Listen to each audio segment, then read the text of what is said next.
Well, hey, folks, it's Eileen Thompson. Thank you so much for joining the Faith Driven Leader podcast today. We have a really special episode today. This is a solo pod, as I like to call it. It's just you and I catching up a little bit. And I'm so excited to share that my brand new book, Faith at Work, a practical guide to aligning your career with who God created you to be, launches today.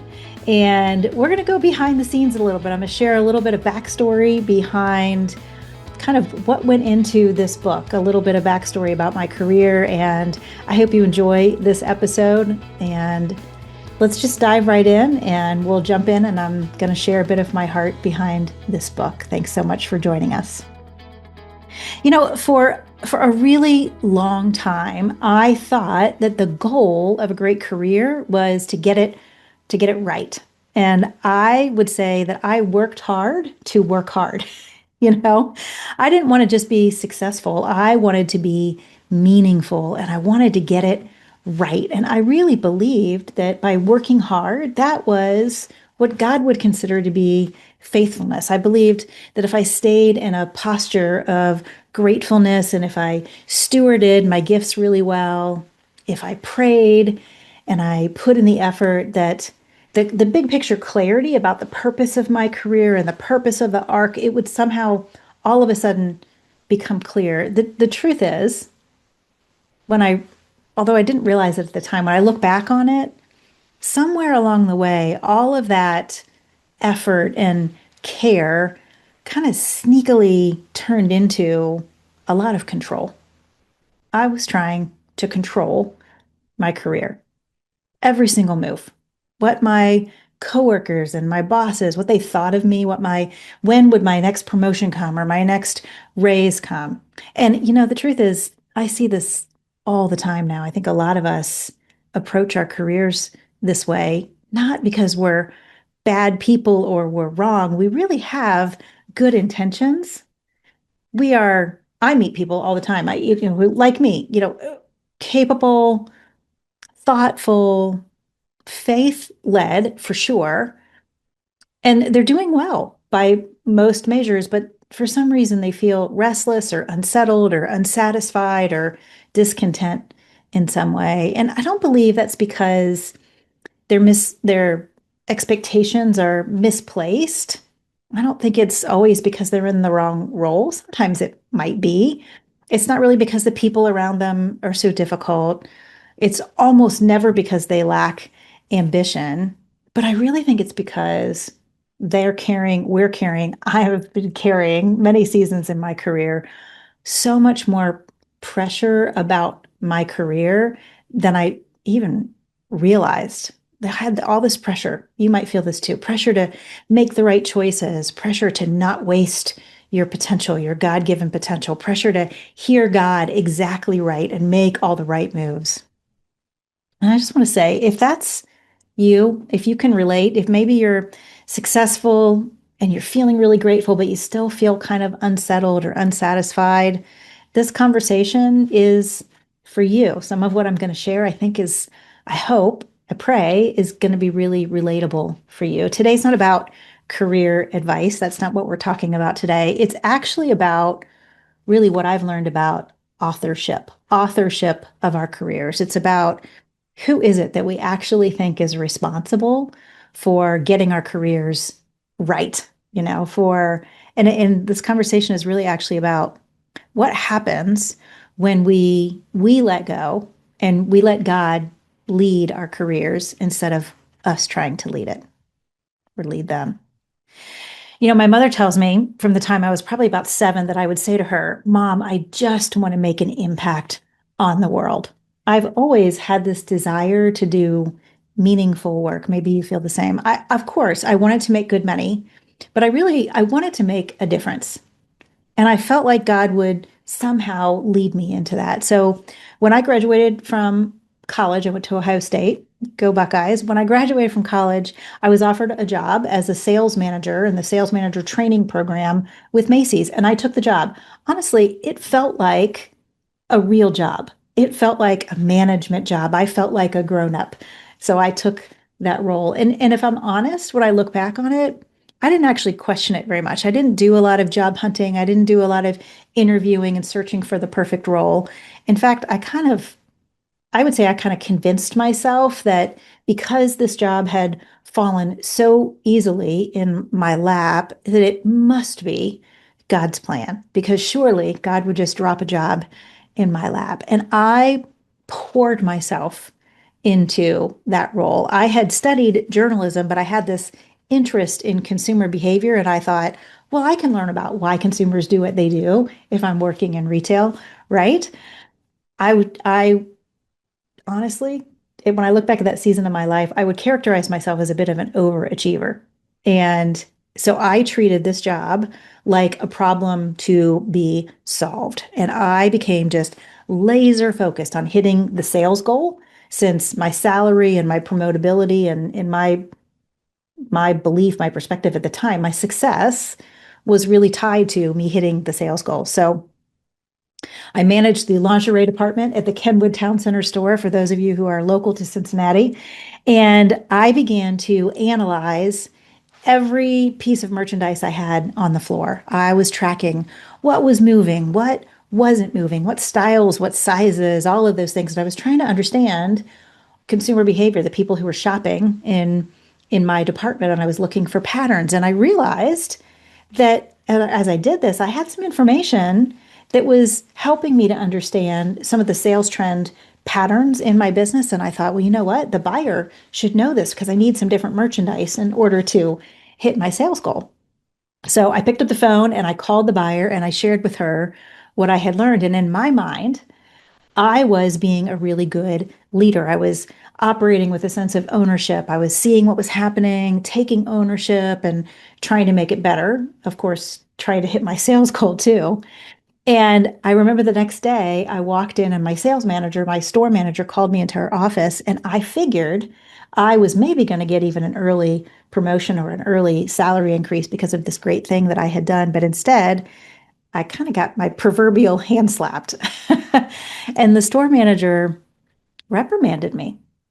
She didn't reprimand me for being lazy. She didn't reprimand me for ignoring the goal. She reprimanded me because I violated how we do things.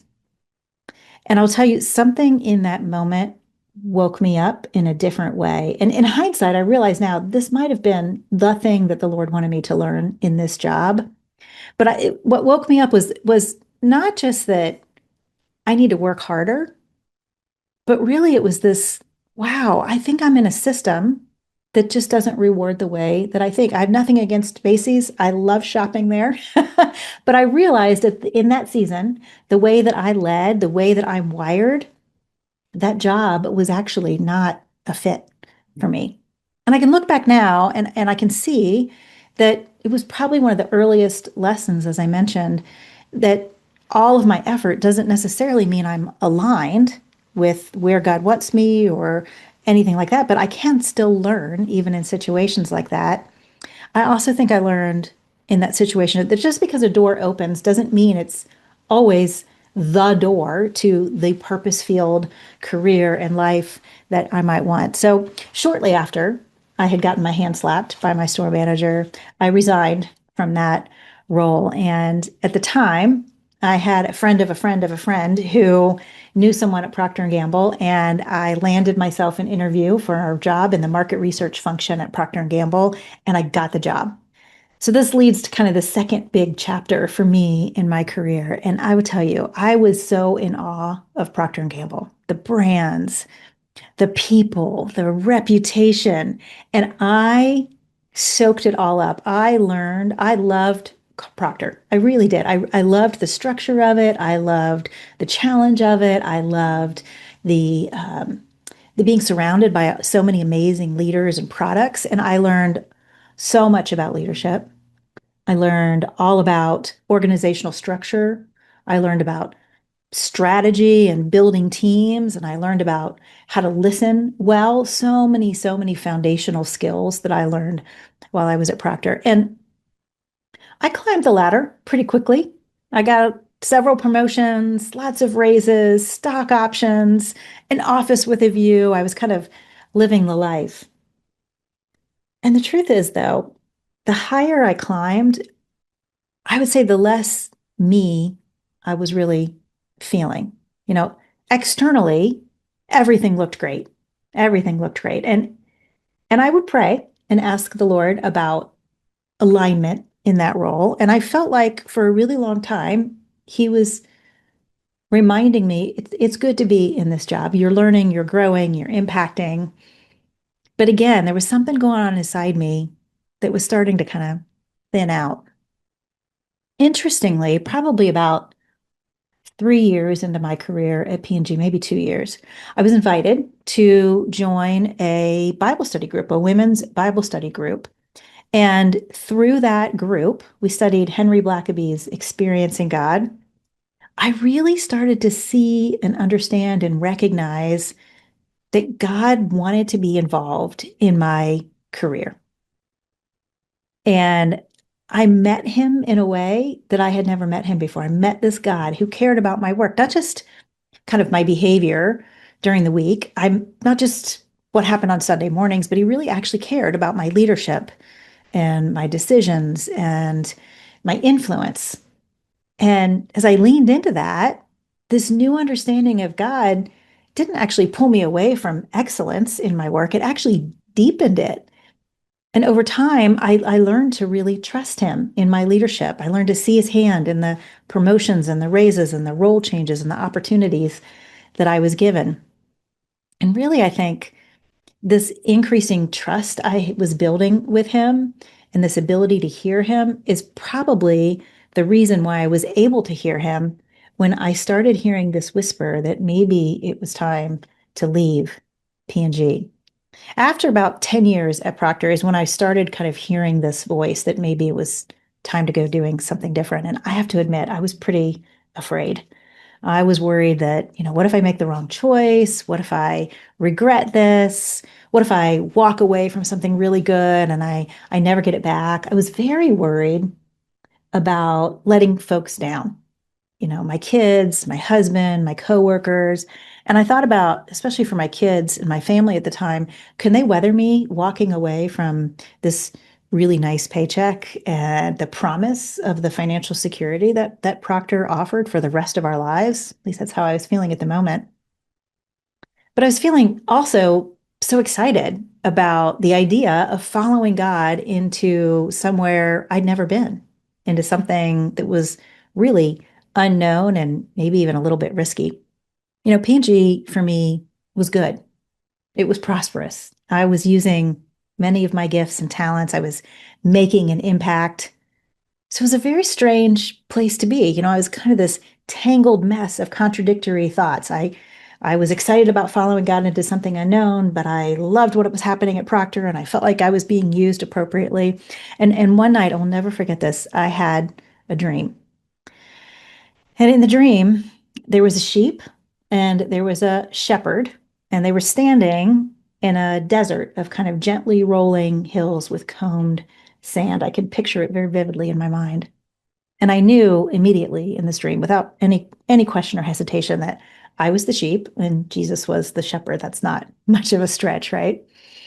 And I look over in the dream, I look over to the right, and I see the most beautiful display of flowers and fruits and vegetables and his gorgeous, perfectly designed display of abundance and good things. All the things that I loved, all the flowers I loved and fruits and vegetables I loved, everything that I knew was good for me. And naturally, as the sheep, I'm like, okay, well, let's start going that way. We should walk towards the bounty. And I look up at the shepherd and he kind of nudges me with his staff and he looks over the other way. So I looked over there and in the dream, all I could see was the crest of the hill. I could just see the top of the hill to the left. That's all I could see. And he looked down at me. The shepherd looked down at me and he said, Beloved, you can't see over that hill, but I can. Let's go this way. And I realize at that moment, that sentence, that beloved, you can't see over the hill, but I can. Let's go this way. That sentence changed everything for me. God wasn't saying that the bounty was bad, that what P&G had to offer was bad. He wasn't saying that, but he was asking me to trust him more than I trusted that predictable bounty. So, just a few weeks later, on the very day that my next promotion was approved, I resigned. I left the security, the compensation, the predictability, and I followed him over a hill that I could not see past. After Procter, I landed, after I left Procter, I landed at a small company. I was employee number 17. I was a big fish in a very little pond, and I had gone from being a small fish in a big pond to a big fish in a little pond. And I brought so much clarity, so much experience, influence, and impact, and new clients and new capabilities, all of this wisdom and experience and expertise from my years at Procter. I brought all of that with me to this new role. And if I'm being honest, I also brought, you might be able to hear it now, I also brought a good deal of ego. And after only 4 years there, I fell pretty hard when I was fired. Now, let me be clear. I deserved to be fired. A lot of people won't say that, but I deserved to be fired. It was the right decision for the business. And in hindsight, it was actually the right decision for me. My ego had kind of gotten out of control, and it was wreaking havoc on the culture inside the business, and it was starting to create division on the team. But even with all of that, I was stunned when I was fired. And I would say, if I go back to that dream, I kind of tumbled down that sandy hill from my dream and landed with a bit of a thud. That season was deeply, deeply vulnerable for me. I was going through a divorce. I had financial responsibility for my kids, and my future felt pretty uncertain.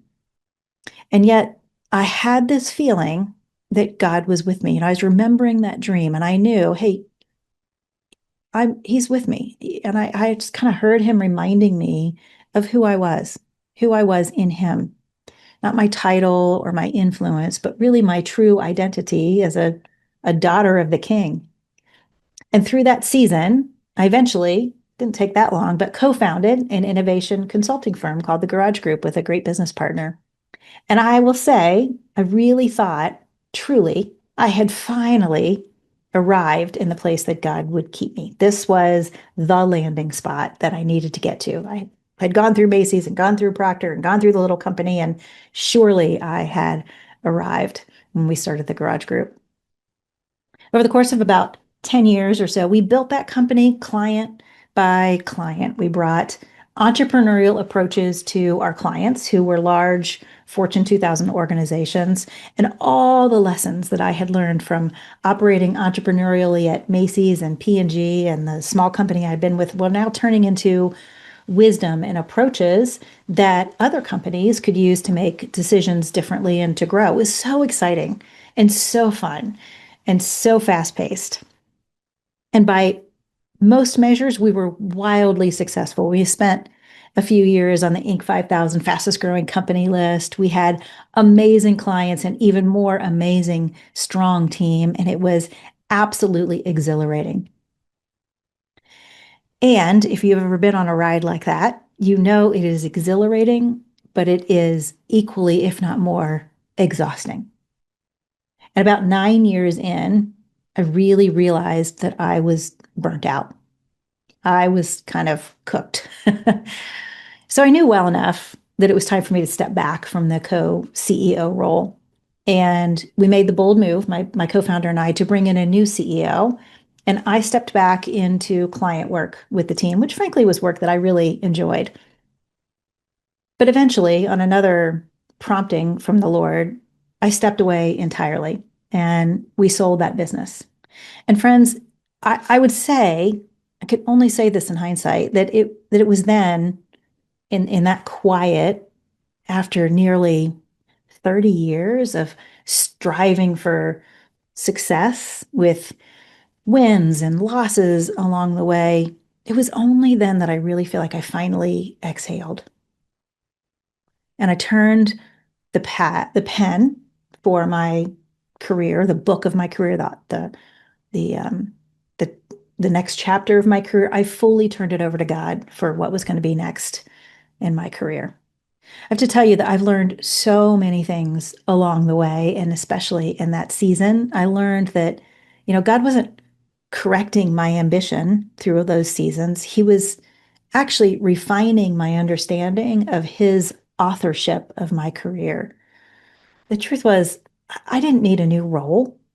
I needed a different relationship with work, one where I listened more than I tried to prove myself, one where discernment mattered more than momentum. Faithfulness to God doesn't always look like movement. Sometimes it just looks like giving him our attention. All of that learning is what has led to this book. I wrote this book for the folks who keep asking, hey, is that you, God, or is it just me? How do I sort out my own ambition and my own thoughts about my career versus yours? And here's the thing. There's a thing I've learned. I've just learned this over and over again. It's not a formula. This book isn't a formula. It's not a quick fix. It's essentially a framework. I wrote this book to be a companion, to walk alongside with you, because what I've learned is that our careers aren't problems to solve. They're stories that God is telling. And if we let him be the author, it will be a much better book. We just have to learn to recognize what is the season we're in. And when we do that, it can really change everything. So, friends, if something stirred in you while you've been listening to some of my story, I just want to encourage you to pay attention to that. You don't need to have all the answers. You don't need certainty or perfect clarity right now. Maybe this season actually for you is about discernment, not action. Maybe it's about loosening your grip, not making a move, or maybe it is about making a move. We're all in different seasons as God is writing the story of our careers. But if this conversation resonated, as I mentioned earlier, Faith at Work released today. And my hope is that it is a companion for you. It's not a prescription. It really is a book to walk alongside you in the journey of your career. If you're not sure what kind of season you're in, I also want to offer in the show notes, there'll be a link to a career transitions quiz that I created that might help you to name what season you're actually in. When you can name it, oftentimes that's the first step towards getting to peace in this journey of our careers. Wherever you are today, whether you're striving, you're waiting, or you're wondering, God is with you. I know that he's with you. You don't have to get it all right. You don't have to rush. You can trust that the author of your story, he sees the whole path, the whole plan. He's got the whole plan. Even when you can only see the next step, even if you can't see over that hill, he can, and he's inviting us to go with him. Well, thank you so much for listening in on my story. I hope that it's been meaningful. I hope something that I shared resonates with you. I trust that something in there resonates with you. I feel like that's why the Lord called me to share this message. So I pray that it has. And I want to invite you to pick up Faith at Work, a practical guide to aligning your career with who God created you to be. In it, you're going to find descriptions of different types of career transitions that you might make. That's the first half of the book. And the second half of the book is all about how do we move through our careers? How do we network effectively? How do we interview effectively? Some very practical tips. And through it all, I've tried to weave in everything that I feel like the Lord has taught me about how our careers work and the bigger picture story that he's telling. So I hope that you will pick it up today. And I would love, love, love to hear from you if you learn something through it or the Lord moves in you or through you through what you read and learn. So please feel free to reach out. All of the contact info will be in the show notes. And I look forward to seeing you and talking to you next time on the Faith Driven Leader podcast.